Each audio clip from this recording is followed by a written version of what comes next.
सेना चिकित्सा कोर के स्थापना दिवस के उपलक्ष्य पर सैनिकों को प्रोत्साहन देने के लिए कार्यक्रम का आयोजन किया गया। डीजी एएफएमएस के लेफ्टिनेंट जनरल दलजीत सिंह जी के मार्गदर्शन में एएफएमएसडी के ब्रिगेडियर अरविंद कुमार सिंह जी ने एएमसी का 259वां स्थापना दिवस एएफएमएस डिपो कांदिवली मुंबई में मनाया गया। भारतीय सेना चिकित्सा कोर 3 अप्रैल 1943 को भारतीय चिकित्सा सेवा, भारतीय चिकित्सा विभाग और भारतीय अस्पताल कोर के सम्मेलन द्वारा अधिकारियों और पुरुषों के एक समरूप कोर के रूप में अस्तित्व में आया। आज़ादी के बाद एएमसी का नाम बदलकर आर्मी मेडिकल कॉर्प्स कर दिया गया। इस तिथि के महत्व को इस तथ्य से और अधिक उजागर किया जाता है। ये सशस्त्र बलों के सैनिकों, पूर्व सैनिकों और परिवारों को करुणा के साथ उच्चतम स्तर की निवारक, प्रोत्साहक, उपचारात्मक और पुनर्वास देखभाल प्रदान करता है। आज इस अवसर पर सभी सैनिकों को लेफ्टिनेंट जनरल दलजीत सिंह जी का बधाई संदेश दिखाया गया।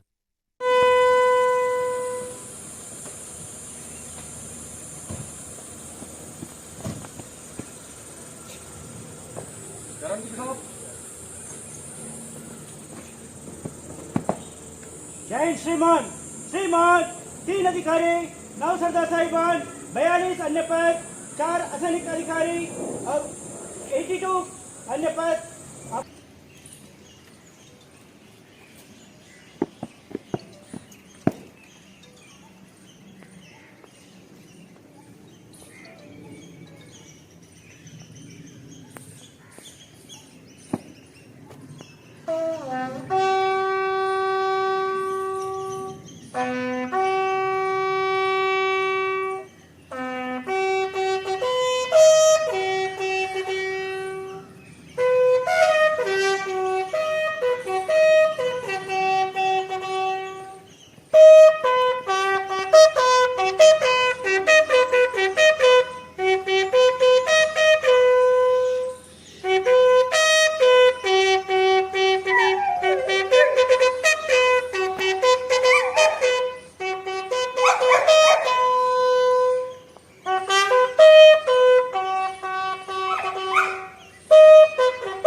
आर्मी मेडिकल कोर के स्थापना दिवस के अवसर पर एएमसी के सभी अधिकारियों, सैनिकों और उनके परिजनों को बधाई एवं शुभकामनाएं। मैं सभी देशवासियों को आश्वस्त करना चाहूँगा कि हम सदैव देश और मानवता की सेवा के लिए तत्पर एवं प्रतिबद्ध हैं। जय हिंद। महोदय, समस्त अधिकारीगण, सरदार साहिबान, बहादुर जवानों तथा डिपो के सभी असैनिक कर्मचारियों, सैनिक चिकित्सा कोर की 259वें कोर दिवस के शुभ अवसर पर मैं आप सभी का अभिनंदन करता हूं। एएमसी कोर डे के शुभ अवसर पर डीजी एफएमएस महोदय का संदेश प्राप्त हुआ है, जिसमें उन्होंने सेना चिकित्सा कोर की 259वीं वर्षगांठ के अवसर पर सशस्त्र सेना चिकित्सा सेवा के सभी रैंकों तथा उनके परिवारों को बधाई एवं हार्दिक शुभकामनाएं दी हैं। आज इस शुभ अवसर पर मैं आप सभी का ध्यान सेना चिकित्सा कोर के गौरवशाली इतिहास की ओर आकर्षित करना चाहता हूं।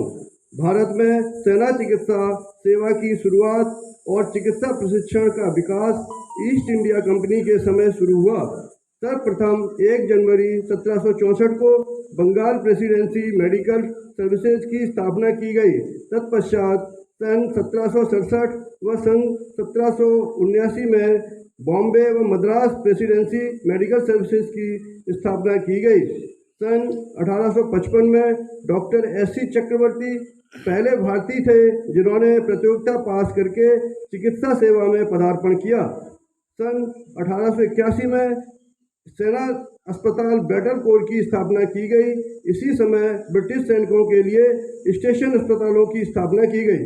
सन 1896 में तीनों चिकित्सा सेवाओं बंगाल, बॉम्बे व मद्रास को मिलाकर भारतीय चिकित्सा सेवा के रूप में स्थापित किया गया और डायरेक्टर जनरल पद की नियुक्ति की गई। सन 1919 में प्रथम विश्व युद्ध के दौरान हमारी कोर ने इंडियन अस्पताल जहाज स्टेशनरी अस्पताल के रूप में यूरोप, जर्मनी, ब्रिटेन, जापान और अफ्रीकी देशों में अपनी विशिष्ट सेवा व अदम्य साहस का परिचय दिया। सन 1926 में नर्सिंग सेवा को स्थायी रूप प्रदान किया गया। सन 1929 ईस्वी में भारतीय चिकित्सा सेवा की 10 कंपनियों का पुनर्गठन करके उन्हें पेशावर, रावलपिंडी, लाहौर, कोचीन, मेरठ, लखनऊ, पूना, सिकंदराबाद, मद्रास व रंगून में स्थापित किया गया, जो कि ADMS के अधीन थी। सन 1940 में प्रथम भारतीय चिकित्सा अधिकारी की DDMS के पद पर नियुक्ति की गई। 15 अगस्त 1947 ईस्वी को भारतीय चिकित्सा सेवा का नाम बदलकर भारतीय सेना चिकित्सा कोर रखा गया तथा उत्तर व दक्षिण ट्रेनिंग सेंटर का गठन किया गया और मिलिट्री नर्सिंग सर्विसेज की प्रिंसिपल मेट्रॉन की नियुक्ति की गई। 26 अगस्त 1950 में भारतीय चिकित्सा सेवा को अंततः आर्मी मेडिकल कोर AMC का नाम व वर्तमान नाम प्रदान किया गया। 3 अप्रैल 1966 में वो सुनहरा पल था जब हमारी मेहनत, लगन, निष्ठा व बलिदान रंग लाए और हमारी उत्कृष्ट सेवाओं के लिए तत्कालीन राष्ट्रपति डॉक्टर सर्वपल्ली राधाकृष्णन महोदय द्वारा लखनऊ में कलर प्रदान करते हुए आर्मी मेडिकल कोर की विशिष्ट पहचान में 4 चांद लगा दिए। सेना चिकित्सा कोर न केवल युद्धकालीन परिस्थितियों में काम करती है, अपितु शांति काल में भी इसकी अधिक जिम्मेदारियां रहती हैं। AMC न केवल घायल व बीमारों की सेवा करती है, बल्कि अति संक्रामक रोगों से बचाव संबंधी सामाजिक स्वास्थ्य, सुरक्षा, स्वच्छता और सफाई में सहयोग करके हमारे आसपास के वातावरण को स्वच्छ व प्राकृतिक आपदाओं को व्यवस्थित करके सर्वांगीण योगदान प्रदान करती है। कोरोना महामारी में जब चारों तरफ डर, भय व खुद की सुरक्षा का प्रश्न था, तब वो हम ही थे। हमारे medical store, depot, hospital, doctor, nursing officer, paramedical staff जो अपनी जान की परवाह न करके जान को जोखिम में डालकर कोरोना पॉजिटिव मरीजों की सेवा के लिए तत्पर थे। आर्मी मेडिकल कोर की एक ऐसी संस्था है जो सेवानिवृत्त सैनिकों व उनके परिवारों के स्वास्थ्य, मेडिकल, बोर्ड पेंशन तथा उपचार की देखभाल करके अपने सर्वोच्च दायित्वों का पालन करती है। इसके अलावा घोर संकट, प्राकृतिक आपदाओं जैसे सुनामी, भूकंप, बाढ़ग्रस्त इलाकों, हिमस्खलन, बर्फीली पहाड़ियों के खिसकने से उत्पन्न संकट, रेल दुर्घटनाओं, समुद्री ज्वार भाटा जैसी आकस्मिक आपदाओं के समय भी आर्मी मेडिकल कोर के अधिकारी व जवान जोखिम उठाकर भी सेवा प्रदान करते हैं। ये तो सर्वविदित है कि हमारी अभी मेडिकल कोर की संयुक्त राष्ट्र संघ की सेवाओं के साथ विदेशों में प्रतिकूल परिस्थितियों में अपनी सराहनीय सेवा व कर्तव्य निष्ठा के साथ तत्पर है, जिसके लिए हमें अनेक बार उच्च वीरता पुरस्कारों से नवाजा गया है, जिसमें प्रमुख रूप से अशोक चक्र 1, कीर्ति चक्र 2, शौर्य चक्र 6 एवं वीर चक्र 21 प्रदान किए गए हैं। सन 2010 में संयुक्त राष्ट्र की शांति सेना के साथ सेवा करते हुए अफगानिस्तान के काबुल में तैनाती के समय चिकित्सा अधिकारी मेजर लेसराम ज्योतिन सिंह एक आत्मघाती हमले में लड़ते हुए शहादत को प्राप्त हुए। उन्हें मरणोपरांत शांतिकाल के सर्वोच्च वीरता पुरस्कार अशोक चक्र से सम्मानित किया गया। जून 2020 में गलवान घाटी में ऑपरेशन स्नो लेपर्ड के दौरान हमारे नर्सिंग असिस्टेंट नायक दीपक सिंह चीनी सेना के साथ युद्ध में घायल जवानों को प्राथमिक उपचार देते हुए शहीद हुए थे। उन्हें वीर चक्र से नवाजा गया है। इसी तरह सेना चिकित्सा कोर के अनेक सपूतों ने भारत माता की सेवा करते हुए अपने जीवन का सर्वोच्च बलिदान दिया है। आज हम उन सभी को सादर नमन करते हैं और उन्हें श्रद्धांजलि अर्पित करते हैं। अंत में अपनी कोर के आदर्श वाक्य सर्वे सन्तु निरामया को दोहराते हुए मैं आह्वान करता हूँ कि अपनी उत्कृष्ट कार्य प्रणाली तथा सेवा भाव द्वारा हम अपने महान देश भारत का नाम सारे संसार में रोशन करेंगे। आर्मी मेडिकल कोर डिपो का 259वां स्थापना दिवस है।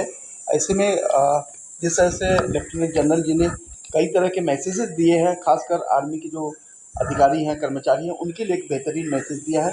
किस तरह का आयोजन आज कांदिवली AFMSD डिपो में किया गया? सबसे पहले मैं आपको छोटा सा करेक्शन करूँगा कि ये एफएमएसडी का रेजिंग डे नहीं था। ये हमारे आर्मी मेडिकल कोर जो आर्म फोर्स मेडिकल सर्विसेज के तहत आते हैं उसका रेजिंग डे था।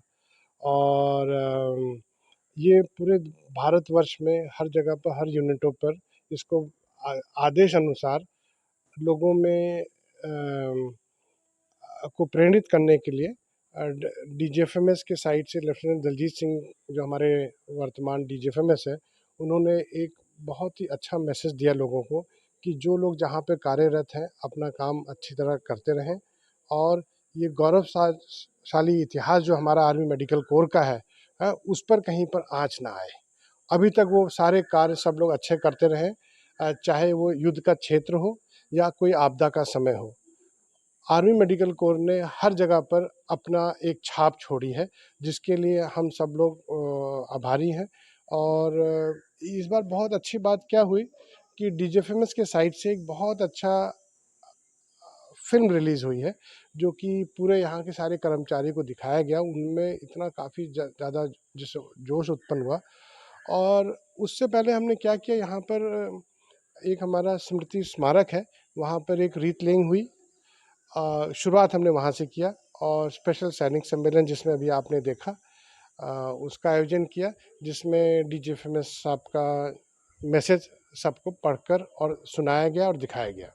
जो वीडियोस हम लोग देख रहे थे, अधिकारियों को दिखाया जा रहा था, लेफ्टिनेंट दलजीत सिंह ने जो मैसेज दिया है बेहद प्रेरणादायक है, क्योंकि आर्मी की जो भूमिका पूरे देश में है वो किस तरह की है और कितना योगदान आर्मी का है, खासकर मेडिकल डिपो का। देखिए, जैसे मैंने बताया कि आर्मी मेडिकल कोर जहाँ पे भी युद्ध हो में जो फ्रंट लाइन पर पहला सोल्जर हो, गोली चलने के बाद घायल व्यक्ति को उसको एक फाइनल स्टेज तक ट्रीटमेंट देना, ये हम आर्मी मेडिकल कोर करती है। उसको वहाँ से इवैक्यूएट करना, उपचार करना, ये तो हो गया युद्ध के दौरान। और पीस टाइम पर आर्मी के पूरे सशस्त्र सेना के जितने परिवार हैं, उनके माता पिता, इन सब का उपचार डीजीएफएमएस के तहत आता है, जो कि बड़ी निपुणता से उनका इलाज किया जा रहा है। आज जो लेफ्टिनेंट जनरल दलजीत सिंह ने मैसेज दिया है और एक बेहतरीन उनके मैसेज के आधार पर जो कार्यक्रम शॉर्ट टाइम में किया गया, उसके लिए क्या कहेंगे? क्योंकि एक शानदार कार्यक्रम का यहाँ आयोजन किया गया। उस आयोजन के पीछे जो एनर्जी दी गई, जो ऊर्जा अधिकारियों को दी गई, वो सबसे अहम रही। देखिए, ये मकसद यही होता है कि जो आपके हेड हैं, हाँ, वो नीचे ऊर्जा भेजते रहें ताकि हम सब लोग को प्रोत्साहन मिले और अपना कार्य हम बड़ी निपुणता से करते रहें। और सर, जो अधिकारियों को एक वीडियो दिखाया जा रहा था, उसमें ऑपरेशन दोस्ती का जिक्र था, लेकिन उस वीडियो में एक बार वीडियो को लेकर एक बार बातें सामने आई थी कि ऑपरेशन दोस्ती क्या हमारे देश के द्वारा इस तरह के चलाना जरूरी था, क्योंकि अलग अलग तरीके से लोगों ने इस पर टिप्पणियां भी की है। आपका व्यक्तिगत मत इस पर क्या है? देखिए, ऐसा है कि इस पर मैं कोई टिप्पणी दूं तो पॉलिटिकल नहीं लगना चाहिए, क्योंकि जो मत बाहर आते हैं वो सारे पॉलिटिकली मोटिवेटेड होते हैं। लेकिन हमारा आर्मी मेडिकल कोर है और हमारा मानवता की रक्षा करना, ये हमारी एक विरासत, भारतवर्ष की विरासत में चलती आ रही है। और आपदा के समय पर कहीं पर उपचार पहुंचाना उस इमरजेंसी सिचुएशन में, ये तो हमारी सदियों से चलती आ रही, इसमें और ऐसा कोई मत होना नहीं चाहिए। और दूसरी बात ये बताता है कि हम सक्षम हैं। जब आप सक्षम हैं तभी तो आप लोगों को उपचार की सुविधा देने, समुद्र पार करके जाके दे सकते हैं। जब आप सक्षम ही नहीं तो आप क्या करेंगे? दूसरी बात क्या है, कितने देश आए टर्की की मदद के लिए। हम लोग भी उसके लिए ईयर मार्क थे, हमारे यहाँ के कुछ अधिकारी और कुछ स्टोर्स वगैरह ईयर मार्क थे, लेकिन तब तक वो खुद ही में दिल्ली में इतने सक्षम थे कि उन्होंने उस पूरे ऑपरेशन को एक निपुणता से निभाया और जिससे हमारा पूरे विश्व में भारत का नाम हुआ। तो ये भारत की क्या कहते हैं स्पिरिचुअलिज्म कह दीजिए या ह्यूमैनिटी कर दीजिए, ये तो हमारी एक रग रग में खून खून में भरी हुई है।